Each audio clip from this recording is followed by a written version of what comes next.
रहे हैं। करते हैं माननीय प्रधानमंत्री जी का, जिनकी उपस्थिति से हम सब अभिभूत हैं। मंच पर स्वागत करते हैं माननीय राज्यपाल महाराष्ट्र श्री रमेश बैस जी, माननीय मुख्यमंत्री महाराष्ट्र श्री एकनाथ शिंदे जी, माननीय वित्त मंत्री श्रीमती निर्मला सीतारमण जी, माननीय केंद्रीय वित्त राज्य मंत्री श्री पंकज चौधरी जी और डॉक्टर भगवत कराड़ जी, माननीय उप मुख्यमंत्री महाराष्ट्र श्री देवेंद्र फडणवीस जी और श्री अजीत पवार जी का। मंच पर उपस्थित आप सभी विद्वजन, गणमान्य और विशिष्ट अतिथियों का हार्दिक वंदन और सादर अभिनंदन। अब हम रिजर्व बैंक गवर्नर से आग्रह करते हैं कि वे कृपया रिजर्व बैंक की ओर से माननीय प्रधानमंत्री महोदय को इस अविस्मरणीय क्षण की स्मृति स्वरूप एक स्मृति चिन्ह भेंट करें।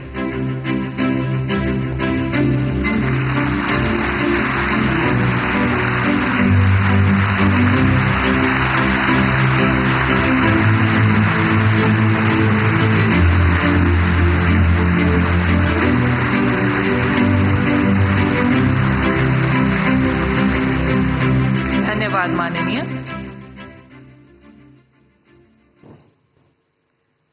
आज हम भारतीय रिजर्व बैंक के 9 दशकों की विलक्षण यात्रा के उत्सव को अविस्मरणीय बनाने हेतु यहां एकत्रित हुए हैं।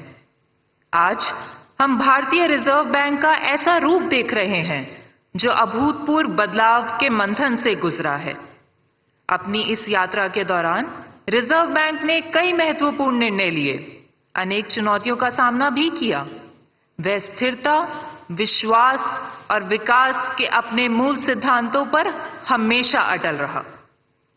आज के दिवस के उपलक्ष्य में रिजर्व बैंक वित्तीय प्रणाली में स्थिरता और विश्वास बनाए रखने और भारत की विकास यात्रा का समर्थन करने के प्रण की ओर खुद को नई ऊर्जा और उत्साह के साथ फिर से समर्पित करता है। इसी के साथ हम रिजर्व बैंक गवर्नर से आग्रह करते हैं कि कृपया अपना स्वागत संबोधन दें।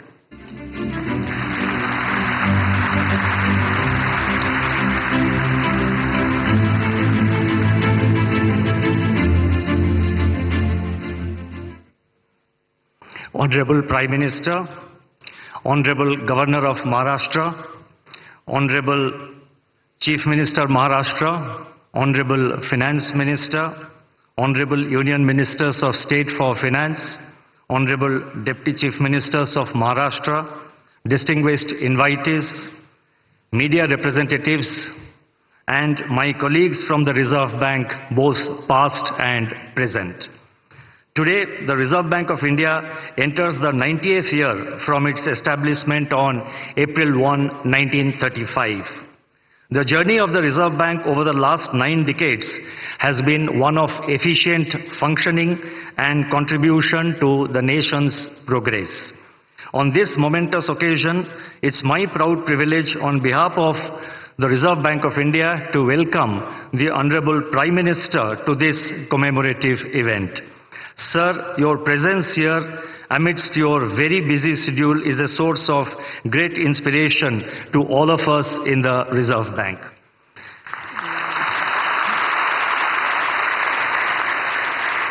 I also welcome the other dignitaries, the Governor Maharashtra, the Chief Minister Maharashtra, the Honorable Finance Minister, and other dignitaries on the dais to this event. Further, I welcome all distinguished dignitaries who are present here, all our invitees, and each one of you who has made it convenient to be here.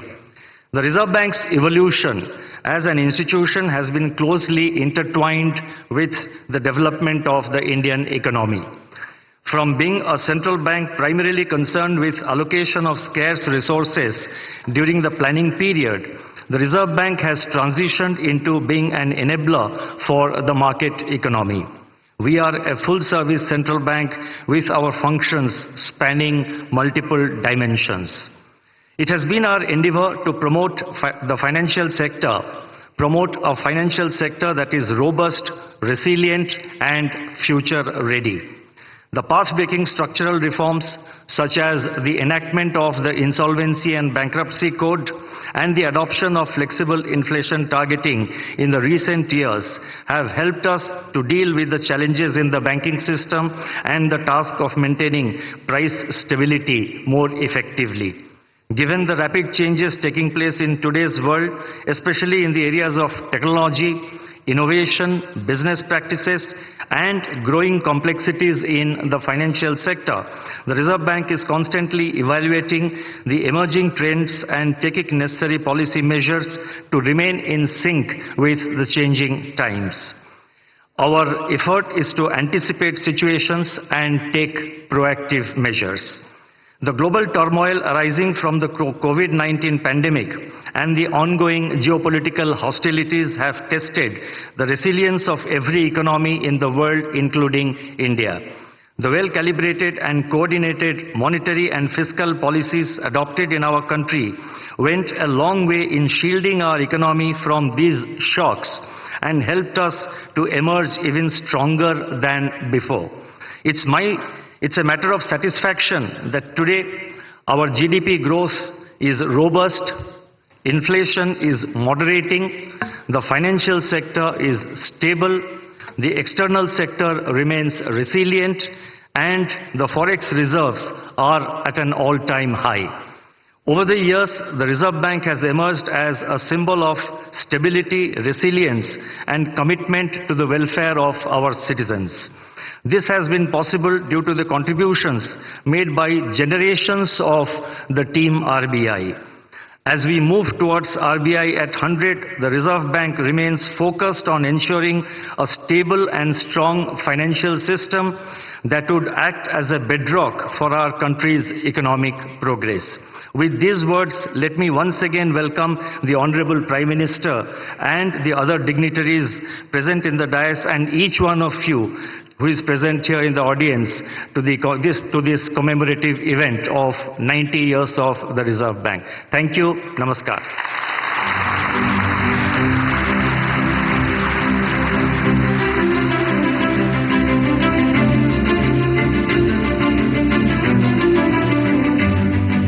धन्यवाद। अब हमारा आग्रह है माननीय वित्त मंत्री महोदया श्रीमती निर्मला सीतारमण जी से कि कृपया अपना विशेष संबोधन दें।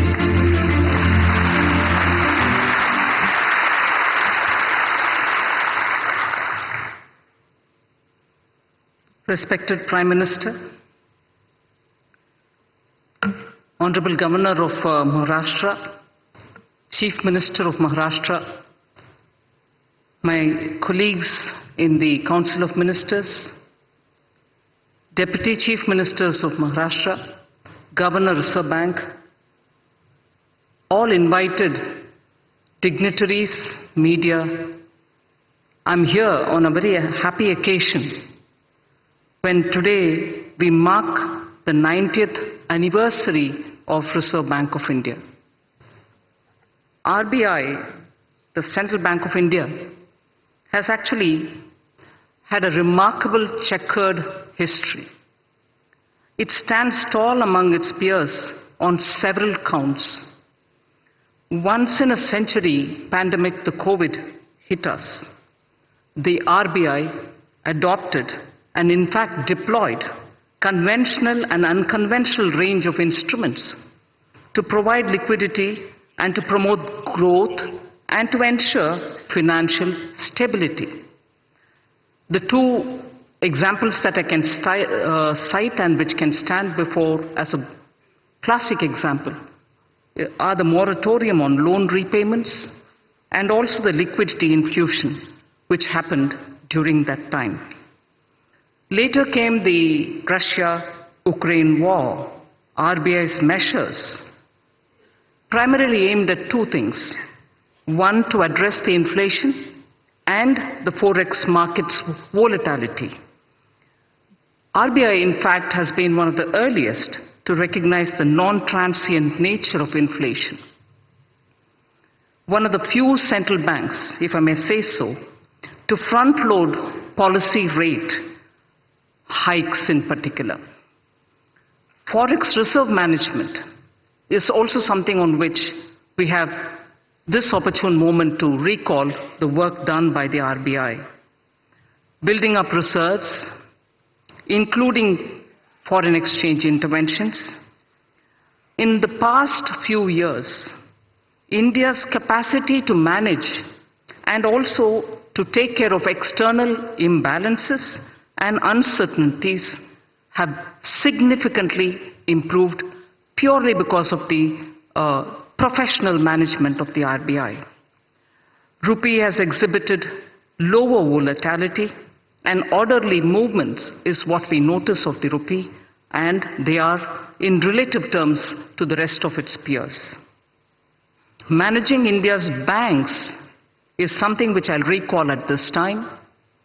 A decade ago, balance sheet problem, today is a balance sheet advantage, and that advantage accrues to our economy. Collaborative effort of the Government of India and RBI, the asset quality management, prompt corrective action framework are all great functions well carried out by our true regulator of the banks, Reserve Bank of India. Fiscal and monetary policy coordination, as always, the Government of India is one of the governments like very many others, and RBI manages its debt, which is very important for government. Inflation management, despite monetary tightening pressures and the measures which have been taken for monetary tightening, has stabilized the G-Sec yields, which is very important for the economy. The stability in G-Sec markets has contributed to overall financial market resilience and investor confidence in the Indian economy. Lastly, the Bank of International Settlements, BIS, has mentioned significant role played by RBI in a very unconventional point.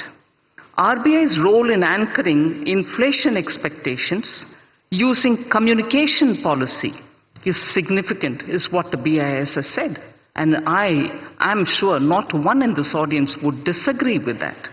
Apart from forward guidance, it was used for explaining the rationale. The policy of communication management has been used for explaining the rationale for the measures taken by the RBI.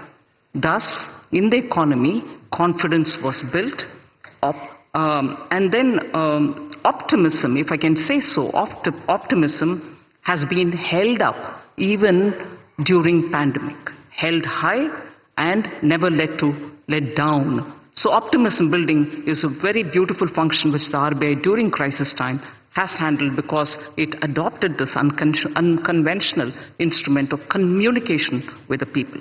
And final word, institutional integrity is something which I would credit the RBI, and among very many central banks, India's RBI, for its institutional credibility, needs a big applause in the 90th anniversary. Thank you very much.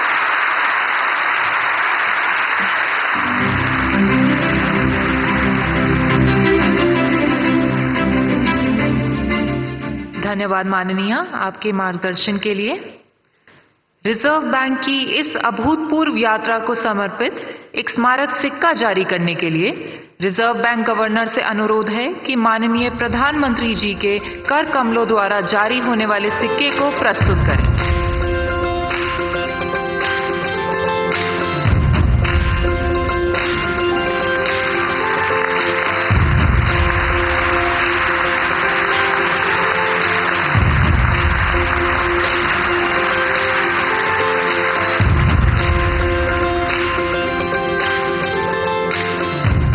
बहुत बहुत धन्यवाद माननीय। आज हम एक ऐसे ऐतिहासिक क्षण के साक्षी बन रहे हैं जहां हम भारतीय रिजर्व बैंक के 9 दशकों की यात्रा को मना रहे हैं, जिसमें रिजर्व बैंक ने कई नई कार्यप्रणालियों की शुरुआत की और कई पुराने कार्यों में नवीनता लाई है। आइए देखते हैं इस यात्रा को दर्शाते हुए एक लघु film.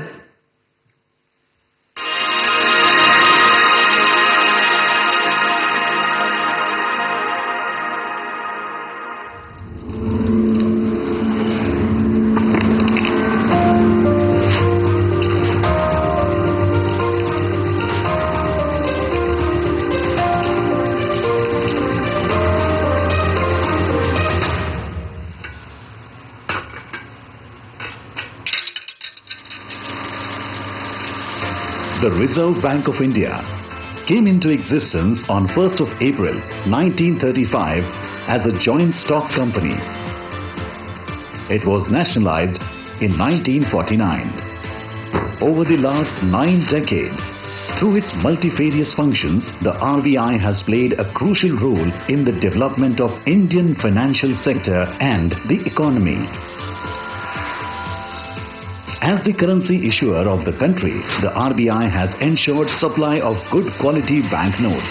It has achieved near self-sufficiency in printing and sourcing of security features of banknotes by setting up of currency printing presses, paper manufacturing units and in-house ink factory. Being the banker and debt manager to the central and state governments, the Reserve Bank has managed their market borrowing programs and facilitated development of the government securities market. Introduction of new instruments, strengthening market infrastructure and expanding the participant base, including retail investors, have ensured deepening of financial markets.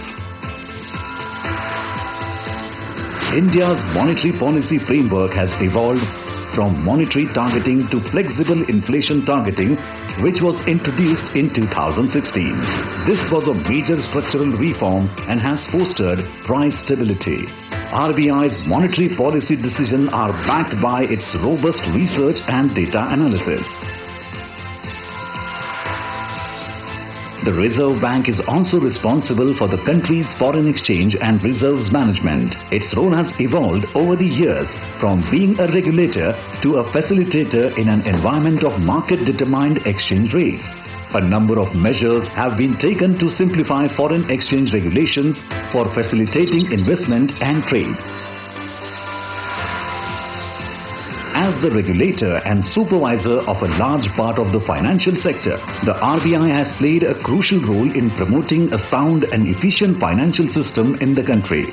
The regulatory and supervisory architecture of the financial system has been comprehensively restructured in the recent years. As a part of its commitment to financial inclusion, the Reserve Bank's policy on priority sector lending and many other measures has channelized credit to the needy sectors of the economy. This has given a strong fillip to financial inclusion. To strengthen customer protection and grievance redress mechanisms, the scope of Banking Ombudsman Scheme has been gradually widened. The Reserve Bank Integrated Ombudsman Scheme embodies the One Nation, One Ombudsman approach. India now has state-of-the-art payment systems that are affordable, accessible, convenient, safe and secure. The country has acquired a leadership position in digital payments landscape. As a regulator of the payment system, the RBI has played a significant role on making this possible. As part of promoting responsible innovations in financial services, the regulatory sandbox of the Reserve Bank provides a platform for developing solutions with focus on innovation and research in the fintech space. Giving further fillip to innovation, the RBI has taken a pioneering role among central banks by introducing the digital rupee, the central bank digital currency, in 2022 as a pilot project. The RBI has also been an institution builder in niche areas of the financial services sector. In its 90 years journey, the Reserve Bank has navigated through turbulent times with commitment and determination. This was prominently visible during the COVID-19 pandemic and the war in Ukraine. India's financial system and the economy have emerged stronger from these unprecedented global shocks. As we commemorate 90 years of the RBI, we rededicate ourselves to building a robust financial system that is future-ready and contributes to the well-being of our country and the people.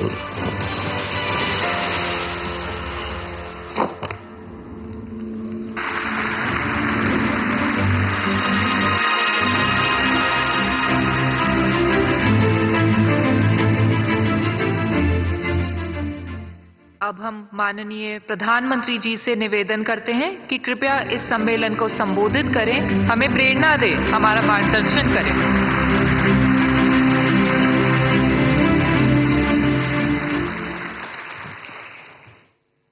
Maharashtra के राज्यपाल श्री रमेश बैस जी, मुख्यमंत्री श्रीमान एकनाथ शिंदे जी, मंत्रिमंडल के मेरे सहयोगी निर्मला सीतारामन जी, भागवत कराड़ जी, पंकज चौधरी जी, महाराष्ट्र सरकार के उप मुख्यमंत्री देवेंद्र जी अजीत जी, रिजर्व बैंक के governor Shaktikanta Das ji, reserve bank of India के अधिकारी, अन्य महानुभाव, देवी और सज्जनों, आज भारत का रिजर्व बैंक एक ऐतिहासिक पड़ाव पर पहुंचा है। आरबीआई ने अपने 90 इयर्स पूरे किए हैं।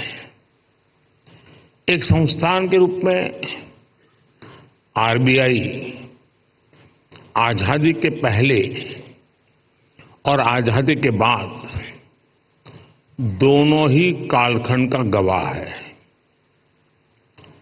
आज पूरी दुनिया में आरबीआई की पहचान उसके प्रोफेशनलिज्म और कमिटमेंट की वजह से बनी है। मैं आप सभी को रिजर्व बैंक ऑफ इंडिया के सभी कर्मचारियों और अधिकारियों को आरबीआई की स्थापना के 90 इयर्स की बधाई देता हूं।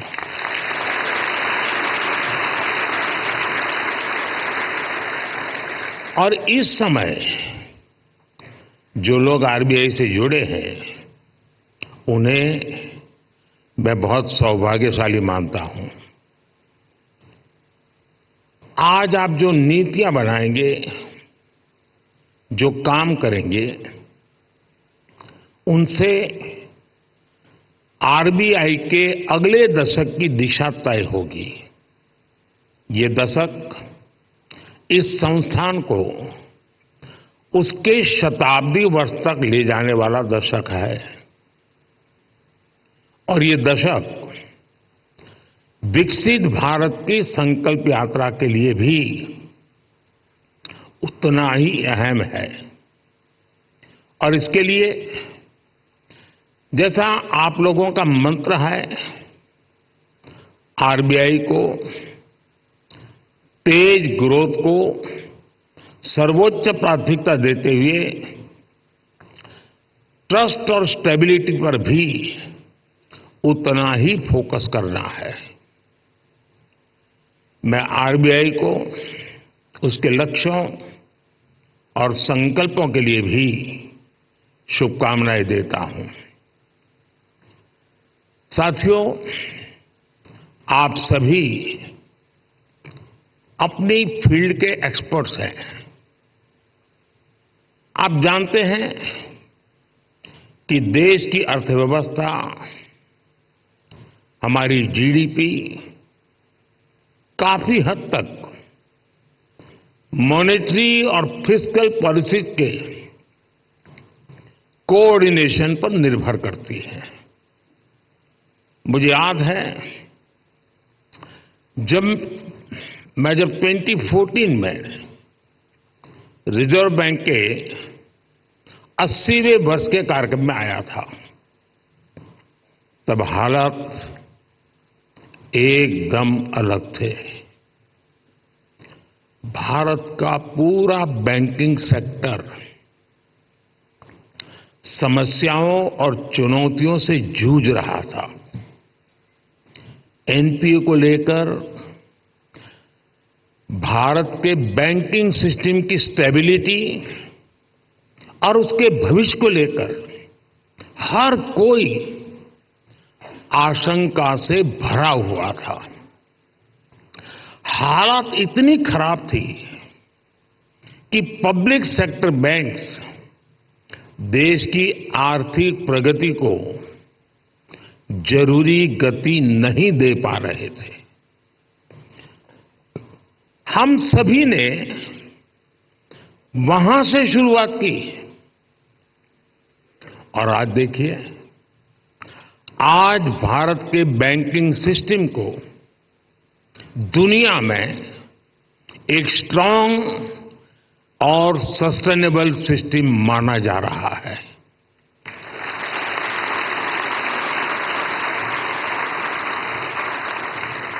जो बैंकिंग सिस्टम कभी डूबने की कगार पर था, वो बैंकिंग सिस्टम अब प्रॉफिट में आ गया है और क्रेडिट में रिकॉर्ड वृद्धि दिखा रहा है।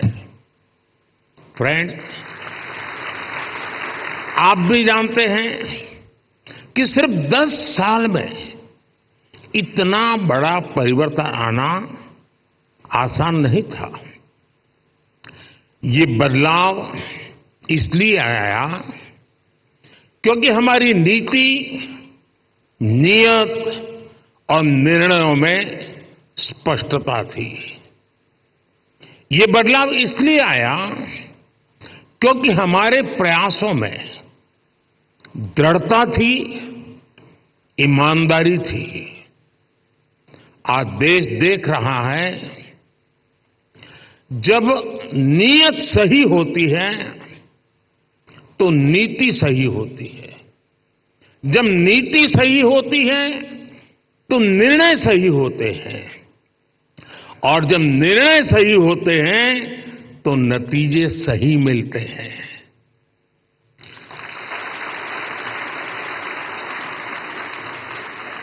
इन शॉर्ट, मैं यही कहना चाहता हूं, नीयत सही तो नतीजे सही।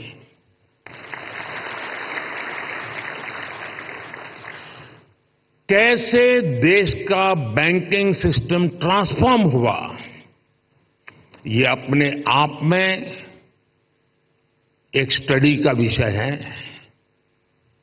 हमने कोई भी सिरा ऐसा नहीं था जिसे ऐसे ही छोड़ दिया हो।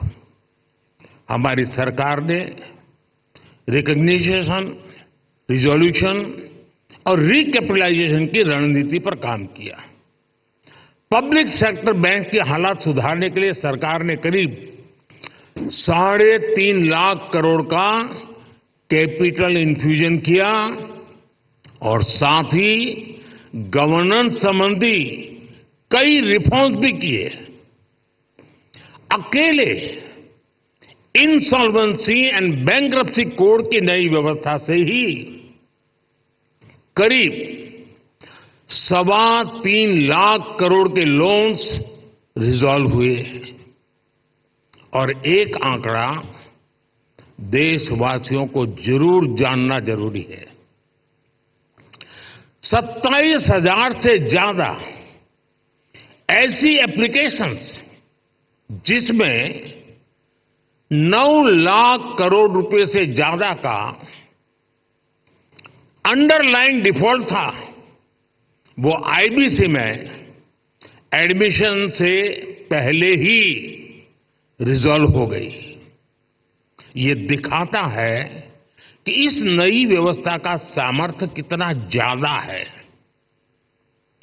बैंकों का जो ग्रॉस एनपीए 2018 में 11.25% के आसपास था, वो सितंबर 2023 आते आते 3% से भी कम हो गया।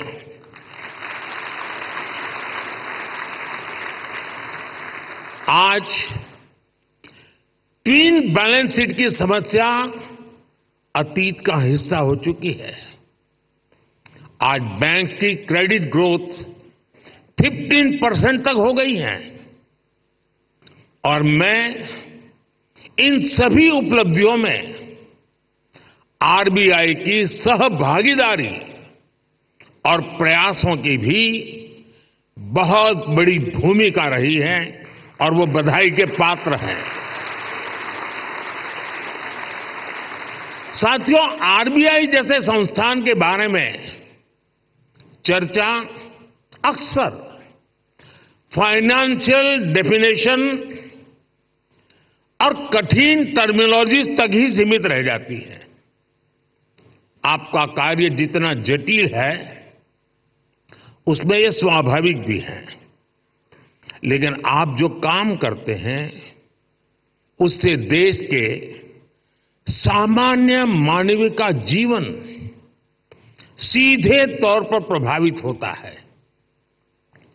बीते 10 वर्षों में हमने सेंट्रल बैंक, बैंकिंग सिस्टम और अंतिम पायदान पर खड़े व्यक्ति के बीच इस कनेक्ट को हाईलाइट किया है।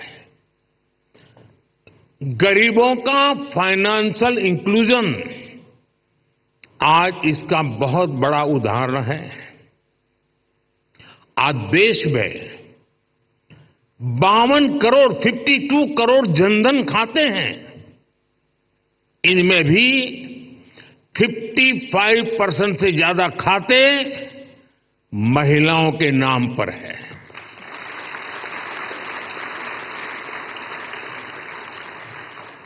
इसी फाइनेंशियल इंक्लूजन का प्रभाव आप एग्रीकल्चर और फिशरीज जैसे सेक्टर्स में भी देख सकते हैं।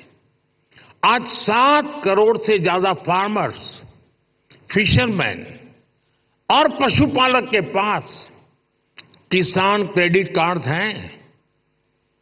इससे हमारी रूरल इकोनॉमी को एक बहुत बड़ा पुश मिला है। कोऑपरेटिव सेक्टर को भी पिछले 10 वर्षों में बड़ा बूस्ट मिला है। सहकारिता में कोऑपरेटिव बैंक की एक बहुत बड़ी भूमिका होती है और ये रिजर्व बैंक के रेगुलेशन और सुपरविजन का एक महत्वपूर्ण क्षेत्र भी है। यूपीआई आज एक ग्लोबली रिकॉग्नाइज्ड प्लेटफॉर्म बन चुका है। इस पर हर महीने 1200 करोड़ से ज्यादा ट्रांजैक्शन हो रहे हैं। अभी आप लोग सेंट्रल बैंक डिजिटल करेंसी पर भी काम कर रहे हैं। यानी पिछले 10 वर्षों में हुए ट्रांसफॉर्मेशन की एक तस्वीर ये भी है। एक दशक के भीतर ही हम पूरी तरह से एक नई बैंकिंग व्यवस्था, एक नई अर्थव्यवस्था और नए करेंसी एक्सपीरियंस में प्रवेश कर चुके हैं। और जैसा मैंने पहले कहा है, पिछले 10 साल में जो हुआ वो तो सिर्फ ट्रेलर है।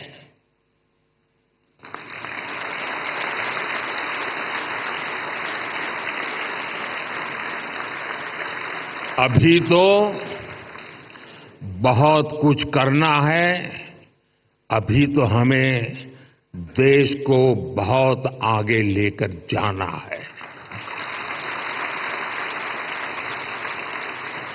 साथियों, बहुत जरूरी है कि हमारे पास अगले 10 साल के लक्ष्य बिल्कुल स्पष्ट हो। हमें मिलकर अगले 10 साल में डिजिटल ट्रांजैक्शन की संभावनाओं को विस्तार देना होगा। हमें कैशलेस इकोनॉमी से आ रहे इन बदलावों पर नजर भी रखनी होगी। हमें फाइनेंशियल इंक्लूजन और एम्पावरिंग एफर्ट्स को भी और बेहतर करना होगा।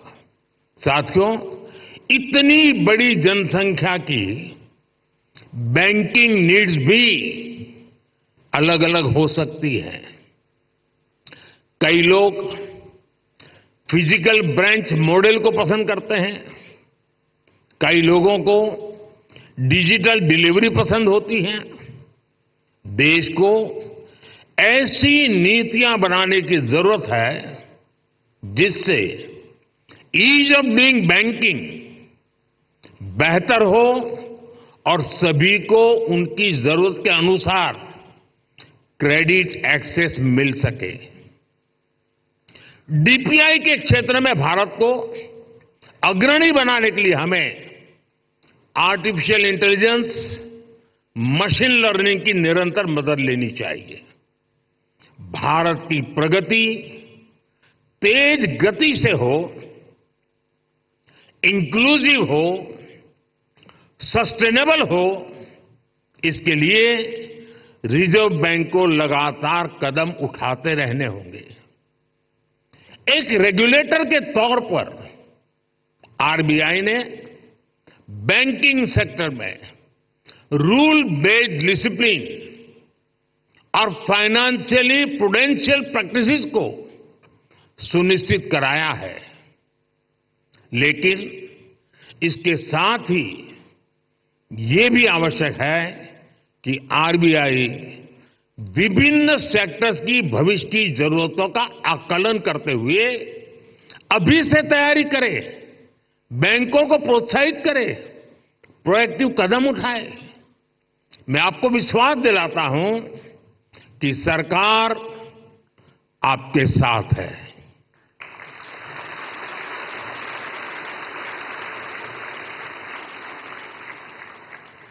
आपको याद होगा 10 साल पहले डबल डिजिट की महंगाई से निपटने का रिफ्लेक्शन तब की फाइनेंशियल पॉलिसीज में नहीं दिखता था। इससे निपटने के लिए हमारी सरकार ने रिजर्व बैंक ऑफ इंडिया को इन्फ्लेशन टारगेटिंग का अधिकार दिया। मॉनेटरी पॉलिसी कमेटी ने इस मैंडेट पर बहुत अच्छे ढंग से काम भी किया। साथ ही साथ सरकार ने एक्टिव प्राइस मॉनिटरिंग और फिस्कल कंसोलिडेशन इसके भी कदम उठाए। इसलिए कोरोना संकट हो, अलग अलग देशों में युद्ध की स्थिति हो, तनाव हो, भारत में इन्फ्लेशन मॉडरेट लेवल पर ही रही।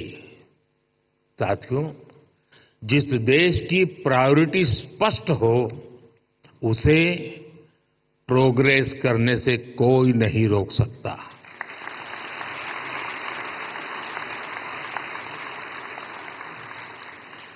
हमने कोरोना के दौरान फाइनेंशियल प्रूडेंस की चिंता भी की और सामान्य नागरिक के जीवन को भी सर्वोच्च प्राथमिकता दी।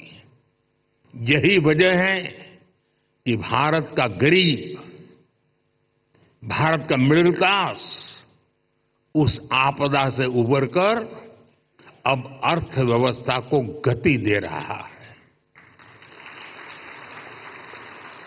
दुनिया के बड़े बड़े देश जहां अभी तक उस झटके से उबरने की कोशिश कर रहे हैं, वहीं इंडियन इकोनॉमी नए रिकॉर्ड बना रही है।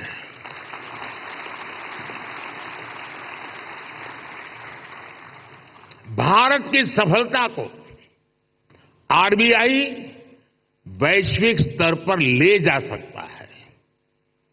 इन्फ्लेशन कंट्रोल और ग्रोथ में एक बैलेंस बनाना किसी भी डेवलपिंग कंट्री की बहुत यूनिक जरूरत होती है। इससे निपटने के लिए कौन कौन से मॉनेटरी टूल्स हो सकते हैं, इसके बारे में सोचना बहुत आवश्यक है। आरबीआई इसके लिए एक मॉडल बनकर ग्लोबल लीडरशिप की भूमिका निभा सकता है।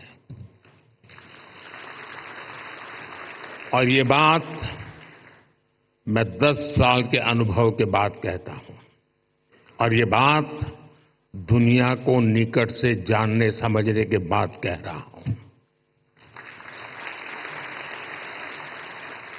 और इससे पूरे ग्लोबल साउथ को बहुत बड़ी मदद मिल सकती है। फ्रेंड्स, अगले 10 साल के टारगेट तो तय करते हुए हमें एक बात और ध्यान रखनी है, वो है भारत के युवाओं की एस्पिरेशंस। भारत आज दुनिया के सबसे युवा देशों में से एक है। इस युवा एस्पिरेशंस को पूरा करने में आरबीआई का अहम रोल है।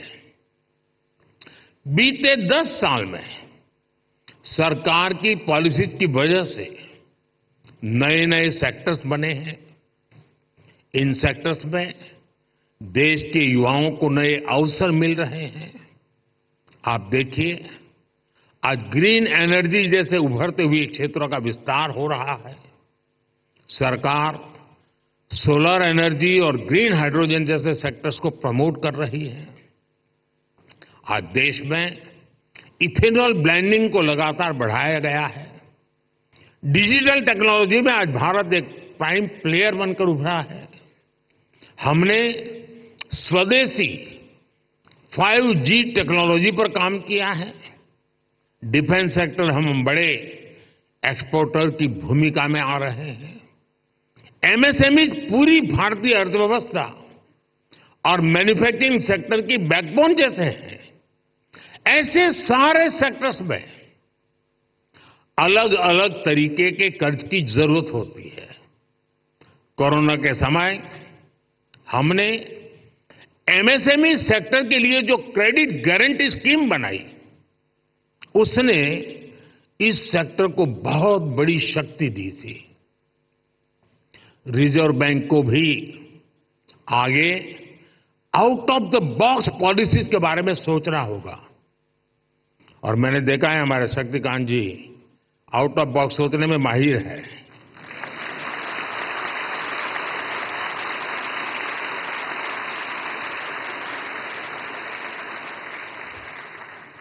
और मुझे खुशी है कि सबसे ज्यादा तालियां इस बात पर पड़ी।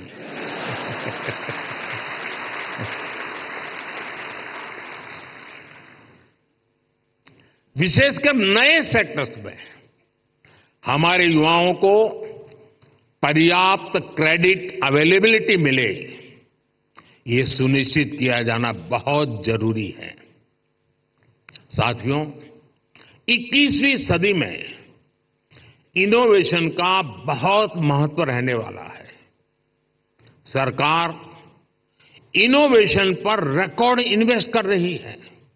आपने देखा है, अभी अभी हमने जो इंटरिम बजट दिया, उसमें इनोवेशन के लिए 1 लाख करोड़ रुपए का रिसर्च फंड भी बनाया है।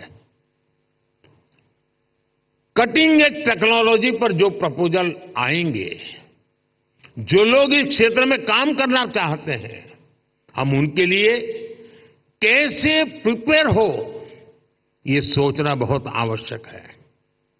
और आरबीआई को अभी से सोचना चाहिए कि वो कैसे उनकी मदद करेगा।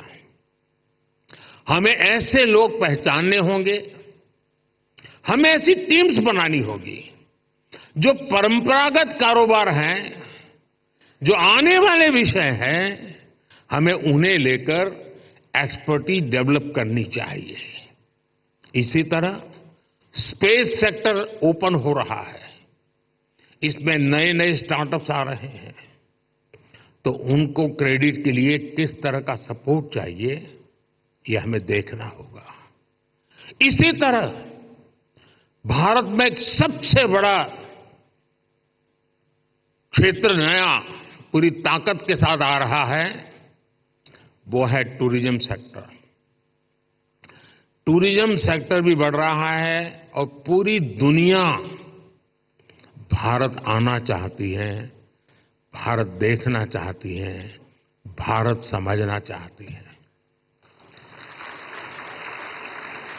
अभी कहीं मैंने पढ़ा था, जो ये टूरिज्म के एक्सपर्ट होते हैं, उनका कहा है कि आने वाले वर्षों में रिलीजियस टूरिज्म में दुनिया का सबसे बड़ा कैपिटल अयोध्या बनने वाला है।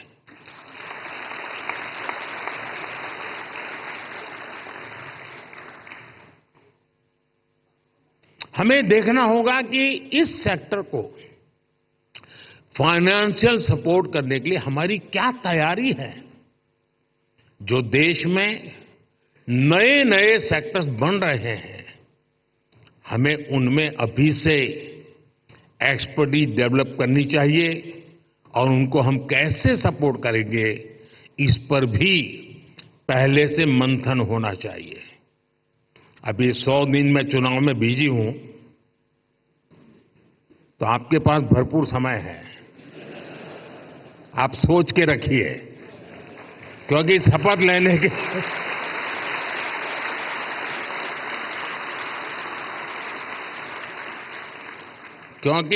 लेने के दूसरे दिन ही धमाधम काम आने वाला है।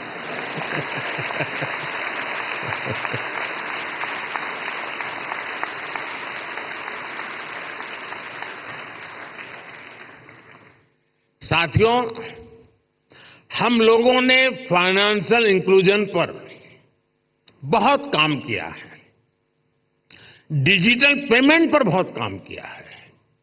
इससे हमारे छोटे बिजनेस की, रेहड़ी पटरी वालों की फाइनेंशियल कैपेसिटी अब ट्रांसपेरेंटली दिखाई देने लगी है। अब इस जानकारी का उपयोग करते हुए हमें उन्हें फाइनेंशियल एम्पावर करना है। फ्रेंड्स, हमें मिलकर अगले 10 वर्षों में एक और बड़ा काम करना है। हमें भारत की आर्थिक आत्मनिर्भरता को बढ़ाना है। हमें कोशिश करनी है कि हमारी इकोनॉमी दुनिया के संकटों से कम प्रभावित हो।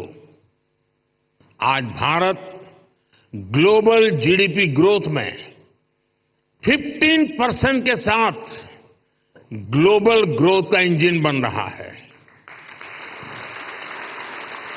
इन स्थितियों में ये प्रयास होना चाहिए कि हमारा रुपया पूरी दुनिया में ज्यादा एक्सेसिबल भी हो, एक्सेप्टेबल भी हो। एक और ट्रेंड जो बीते कुछ वर्षों में पूरी दुनिया में देखने को मिला है, वो है बहुत ज्यादा आर्थिक विस्तार और बढ़ता हुआ कर्ज। कई देशों का प्राइवेट सेक्टर डेट तो उनकी जीडीपी के 2 गुने तक पहुंच गया है। कई देशों का डेट लेवल उस देश के साथ साथ पूरी दुनिया की अर्थव्यवस्था को प्रभावित करता है। रिजर्व पर चुनौतियां भी है।